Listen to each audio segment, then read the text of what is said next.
Hi guys, welcome back to my channel. I hope you all are doing great. So today I'm coming back with a new video and this is for organizational behavior introduction. आज हम complete कर लेंगे जितने भी important topics है. So let's get started without wasting time. मैंने अपने previous videos में ऑर्गेनाइजेशनल बिहेवियर का मीनिंग अपलोड किया हुआ है, सो आप वहाँ से चेक कर सकते हैं. एंड डेफिनेशन की बात करें तो अगर आप ऑर्गेनाइजेशनल बिहेवियर का एग्ज़ाम देने जा रहे हैं तो आपको डेफिनेशन कोई ना कोई एक तो आनी ही चाहिए. डेविड एंड न्यूस्ट्रम की बात करें तो इसकी डेफिनेशन बहुत ईजी है कि ओबी एक स्टडी है. हमें पता है ओबी एक स्टडी है जो जिसमें क्या करते हैं, एप्लीकेशन की जाती है जो भी नॉलेज होती है कि पीपल कैसे रिएक्ट करते हैं या कैसे एक्ट करते हैं within organisation. So we can say OB is the study and application of knowledge about how people act within organisation. So ये डेफिनेशन आप लर्न कर सकते हो. एंड फीचर्स की बात करें तो ओबी क्या है, ओबी बेसिकली सिस्टमेटिक स्टडी करना, कि मतलब कोई भी गेस वर्क नहीं चलता यहाँ पे, प्रॉपर सिस्टमेटिक स्टडी होती है. एग्जांपल के साथ बात करें तो राम एक एम्प्लॉय है किसी कंपनी में. उसने ड्यूरिंग विंटर एक दिन का ऑफ ले लिया तो उसके वेल विशर ने ऐसा एज्यूम कर लिया कि राम ने ना वुलन क्लॉथ्स वियर नहीं करे होंगे, दैट्स वाई वो बीमार हो गया. सिक लीव ली थी उसने बेसिकली, और सेकंड ने एज्यूम करा कि उसने कोल्ड ड्रिंक पी ली होगी, दैट्स वाई वो बीमार हो गया. एंड उसका थर्ड ने ऐसा एज्यूम कर लिया कि सीज़न चेंज है तभी क्या वो बीमार हो गया. लेकिन ये क्या था, सारे गेस वर्क थे, इन एक्चुअल नहीं पता था कि क्या हुआ. तो ओबी के अंदर हम सिस्टमेटिक स्टडी करते हैं, गेस वर्क नहीं चलता. ये चीज़ आपको ध्यान रखनी है. सब्जेक्ट मैटर ऑफ ओबी की बात करें तो सब्जेक्ट मैटर क्या क्या, मतलब ओबी में हम क्या क्या पढ़ते हैं उनके बारे में बात करते हैं. इंडिविजुअल के बारे में पढ़ते हैं, कोई एक पर्सन. ग्रुप्स मतलब दो या दो से ज़्यादा लोगों की बात होती है तो ग्रुप की बात करते हैं. और ऑर्गेनाइजेशनल स्ट्रक्चर की बात करते हैं. इसके अंदर इंडिविजुअल प्लस ग्रुप का बिहेवियर चेक किया जाता है. कैसे चेक किया जाता है, रैंक्स देकर, रूल्स देकर, रिवॉर्ड या टेक्निक्स यूज़ कर कर ये चेक करते हैं कि भाई ये कैसे रिएक्ट करते हैं during a particular situation. So ये है हमारा subject matter of OB. I hope 2 points आपको क्लियर हो गए होंगे. OB is systematic study, guess work नहीं है. सेकेंडली इसके अंदर individual, group and organisational structure के बारे में बात करते हैं. अब ओबी क्या है, मल्टी डिसिप्लिनरी है, कि इसके अंदर हम सिर्फ एक ही सब्जेक्ट के बारे में नहीं पढ़ते, बहुत सारे सब्जेक्ट्स के बारे में पढ़ते हैं, लाइक साइकोलॉजी, सोशोलॉजी. तो ये सब सब्जेक्ट्स हमारे क्या होते हैं, इनके अलावा भी हमारे बहुत सारे सब्जेक्ट आते हैं ओबी में. थर्ड फोर्थ पॉइंट की बात करें तो OB is a way of thinking. OB सिर्फ क्या है, वे ऑफ थिंकिंग है, इसके अलावा कुछ भी नहीं है. इसके अंदर हम करते क्या है, बेसिकली हम चेक करते हैं कि ऑर्गेनाइजेशन में ह्यूमन का बिहेवियर क्या है. अब चेक कैसे करते हैं, या तो किसी पर्टिकुलर इंडिविजुअल का चेक करेंगे या ग्रुप्स का चेक करेंगे. तो ये हम कह सकते हैं ये थिंकिंग प्रोसेस है, मतलब को ये मेंटल प्रोसेस है कि इसके अंदर हम क्या बिहेवियर चेक करते हैं. अब फिफ्थ पॉइंट की बात करें तो O B is a part of management. अब मैं कहूँ, आप कहोगे मैनेजमेंट का पार्ट कैसे है, कि हमने तो पढ़ा था मैनेजमेंट में क्या क्या आता है, planning, organising, staffing, directing, controlling. लेकिन ऐसा नहीं है. अब आप ये देखना रीज़न क्या है इसके पीछे. ओबी किससे रिलेट करता है, ओबी के अंदर हम सिर्फ ह्यूमन बिहेवियर के बारे में पढ़ते हैं. और मैनेजमेंट का मेन ऑब्जेक्टिव ये पढ़ा था हमने कहीं ना कहीं 12th 11th में, कि भाई ऑब्जेक्टिव को अचीव करना मैनेजमेंट का काम है. हाँ, हम कह दें दोनों बातें ठीक है कि ओबी ह्यूमन से रिलेट करता है और मैनेजमेंट ऑब्जेक्टिव से कहीं ना कहीं रिलेट करती है. क्या ये पॉसिबल है ऑब्जेक्टिव को अचीव करना बिना ह्यूमन पावर के, मतलब मैन पावर के हम क्या ऑब्जेक्टिव अचीव कर सकते हैं? नहीं. फर्स्टली क्या होता है, हम उनकी नीड समझेंगे, वो कैसे रिएक्ट करेंगे, देन हम अपने ऑब्जेक्टिव को अचीव कर पाएंगे. सो ये था कहीं ना कहीं OB is a part of management. I hope आपको क्लियर हो गया होगा. अब सिक्स पॉइंट की बात करें तो ओबी इज़ चेंज ओरिएंटेड. अब आप कहोगे ओबी कैसे बदलता है, ओबी थोड़ी ना बदलता है, ओबी तो सेम रहता है.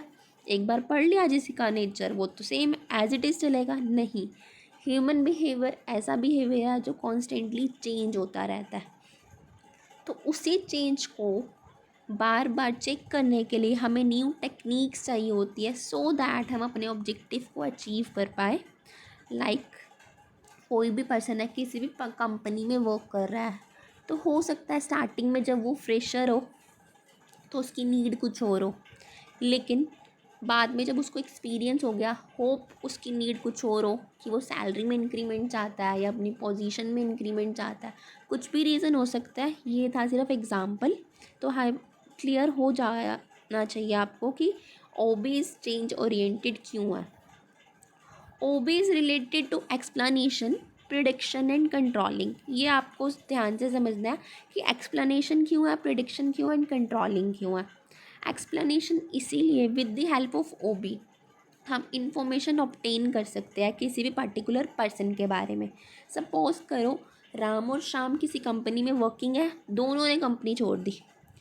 तो जब रीज़न पता लगाया गया with the help of OB techniques, तो ये पता लगा कि दोनों ने इसीलिए छोड़ी क्योंकि उनको सैलरी इश्यूज़ थे।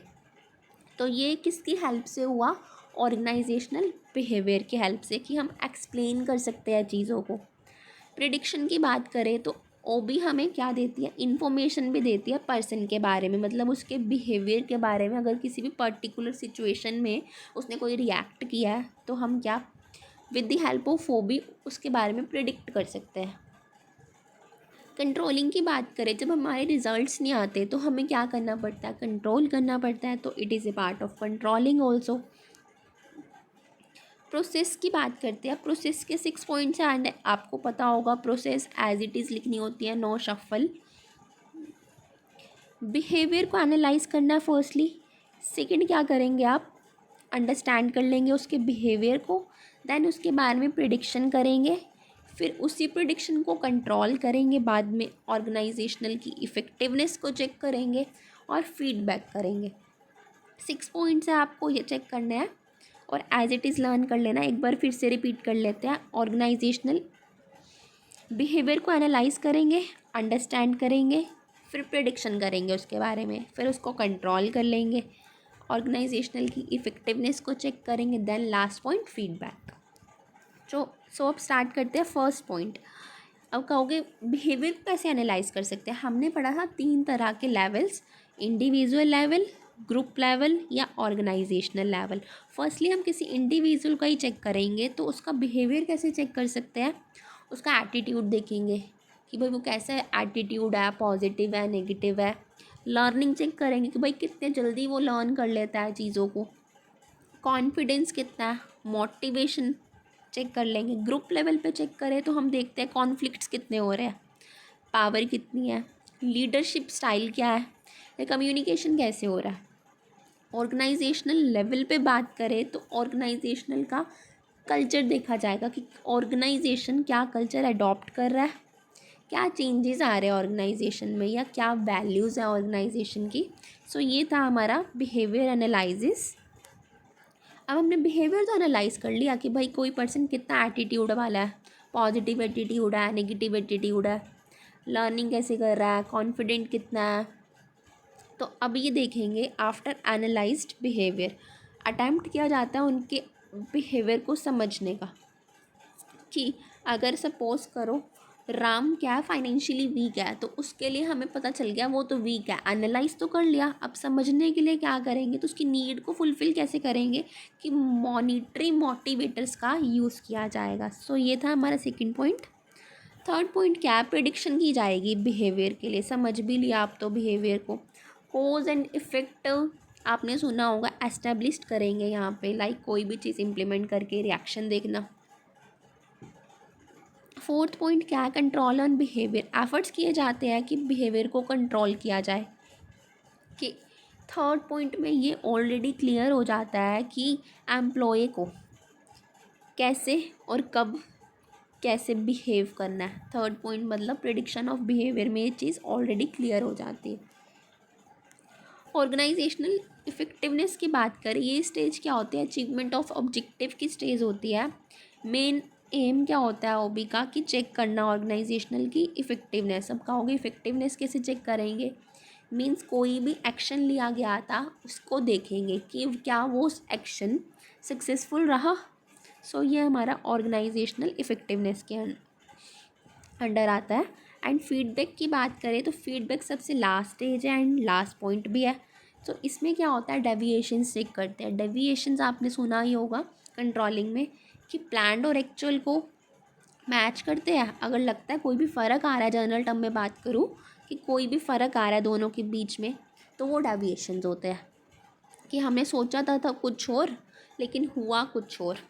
प्लान्ड माइनस एक्चुअल, डेविएशंस आ जाएंगे। डेविएशन आने के बाद क्या ओवर हो जाएगा सब कुछ? नहीं, ओबी फिर से स्टार्ट होगी, वही ये 6 पॉइंट्स फिर से स्टार्ट होंगे। तो OB is continuous process also, हम कह सकते हैं भाई ओबी भी क्या है, कंटिन्यू रहती है। तो ये था हमारा प्रोसेस। स्कोप ऑफ ओबी की बात करें तो प्रोफेसर रॉबिन्स के टॉपिक्स मैंने यहाँ पे डिस्कस करे हैं और प्रोफेसर के भी टॉपिक्स दिए हुए थे। आई थिंक ये इजी लगा मुझे भी, क्योंकि हमने ये पहले पढ़ रखे हैं इन सब के बारे में। फर्स्ट पॉइंट क्या, मोटिवेशन आपने कहीं ना कहीं सुना ही हुआ है 12th में। लीडरशिप के बारे में सुना हुआ है, communication, group process and structure, learning, attitude development, perception, conflict, change process, work stress या जॉब डिज़ाइन। ये 5th से लेकर 10th तक के जो है ये सारे ओबी के ही पार्ट है। ओबी के अंदर चैप्टर दिया हुआ है लर्निंग का, एटीट्यूड का। लर्निंग चैप्टर बहुत इंपॉर्टेंट है कि मोटिवेशन, लीडरशिप, कम्युनिकेशन ये हमें कहीं ना कहीं पता है। तो अगर आप 5-6 पॉइंट्स मेरे माइंड में रखोगे तो इसके बारे में लिख पाओगे। लेकिन जो प्रोफेसर रॉबिन्स के जो टॉपिक्स है, ये सिर्फ टॉपिक की हेडिंग दी हुई थी, सब हेडिंग्स नहीं दी हुई थी। तो मैंने कुछ 1-2 लाइन में डिस्क्राइब कर दी है। अगर आपको थोड़ा भी यूज़फुल लगे तो आप कंटेंट एज इट इज़ ले सकते हो या कुछ ऐड कर सकते हो। इम्पॉर्टेंस ऑफ ओबी की बात करें तो क्या करते हैं कि अंडरस्टैंड करते हैं ह्यूमन के बिहेवियर को। हमने यही पढ़ा कि ह्यूमन के बिहेवियर को समझना है। तो अब कहोगे सक्सेस किस पे डिपेंड है ऑर्गेनाइजेशन की? उसकी मैनेजमेंट पे। मैनेजमेंट कैसे? क्योंकि मैनेजमेंट ह्यूमन बींग्स मैनेज करती है, तो it can be properly managed. वो कह रहे हैं मैनेज कैसी होगी, जब तक हम उनकी नीड्स को, उनके बिहेवियर को समझेंगे नहीं। तो इसीलिए क्या है इसके अंदर first point, understanding human behaviour. Second point है प्रिडिक्टिंग ह्यूमन बिहेवियर। हमने देखा कि कई जगहों पर हमें प्रिडिक्शन भी करनी पड़ती है। थर्ड पॉइंट कंट्रोलिंग, कंट्रोल करना ह्यूमन के बिहेवियर को। फोर्थ पॉइंट क्या है, इंक्रीजिंग परफॉर्मेंस लेवल। परफॉर्मेंस को कहीं ना कहीं इंक्रीज़ किया जाता है ओबी में, हमने ये चीज़ देखी। एंड डेवलपिंग ह्यूमन स्किल, हमने स्कोप में पढ़ा था, काफ़ी पॉइंट्स इंक्लूड थे लाइक लर्निंग, मोटिवेशन, परसेप्शन, ये सब चीज़ें उसका पार्ट है। तो दैट्स वाई हम कह सकते हैं अल्टीमेटली कहीं ना कहीं ह्यूमन की स्किल भी क्या होती है, डेवलप होती है। आई होप आपको टॉपिक क्लियर हो गया होगा। ये इंट्रोडक्शन था। अगर आपको इतना भी पता होगा एग्ज़ाम के टाइम पे तो आई थिंक कुछ ना कुछ तो आप लिख ही लोगे। If you have any doubt you can ask me in the comment box and मैं इसका PDF अटैच कर दूँगी डिस्क्रिप्शन बॉक्स में। अगर आपको चेक करना है तो आप वहाँ से डायरेक्ट डाउनलोड कर सकते हो। So thank you for watching my video.